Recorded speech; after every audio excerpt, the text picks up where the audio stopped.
the rest of the story. The hardest golf course in the world? Mill Road. Mill Road just may have been tougher than Medina 3, Tommy Armour said. One of the 3 best golf courses in the United States, Bobby Jones said. Well, let's tee it up and you tell me. At Mill Road, the first hole was 430 yards, par 4. Second hole, 440 yards, par 4. Third hole, 216 yards, par 3. Now, wait a minute. What's the course rating for Mill Road? 76.32. Not many tracks anywhere approaching that. And in its day, the extraordinary difficulty was not merely a matter of length. For example, there were 115 bunkers at Mill Road, more than half of them guarding greens. And the greens themselves, practically all of them, were sloping so dramatically that you had to aim for the corners and let the ball feed. Author John Gunther called Mill Road the most impressive place of its kind in the United States. Tim Cronin, writing for Chicago District Golfer, referred to it as a golf torture chamber, and golf's equivalent of a minefield. By the 9th hole alone, a 435-yard par 4 demanded a tee shot not around, not over, but through the oak woodlands and into a fairway less than 20 yards wide. Indeed, there were no easy holes at Mill Road, no place to catch your breath. Located in Lake County, north of Chicago, the course was designed by William S. Flynn, renowned for his reconfiguration of Shinnecock Hills and formidable Pine Valley.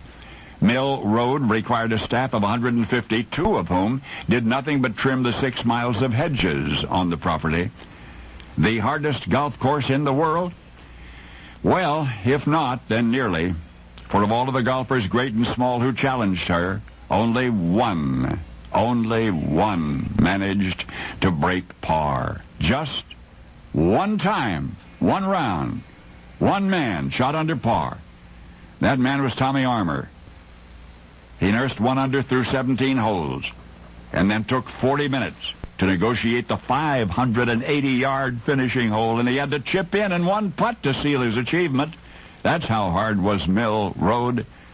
A stunningly beautiful, always immaculately manicured course as well. And as you may infer, it is no more.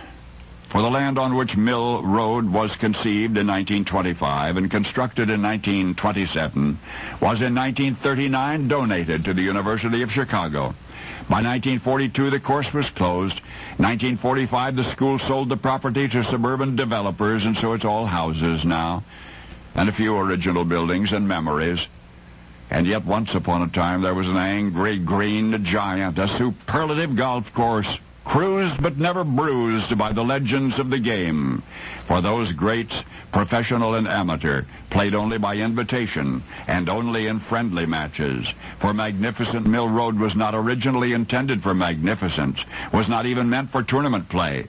No, that ultimate 18 that rises like misty brigadoon in the imaginations of today's golf historians was built by Chicago advertising pioneer Albert Lasker on his private 480-acre dairy farm. It was built for him alone. For him alone. Because new members were crowding the golf course at Lasker's Lakeshore Country Club, and he just couldn't tolerate the wait.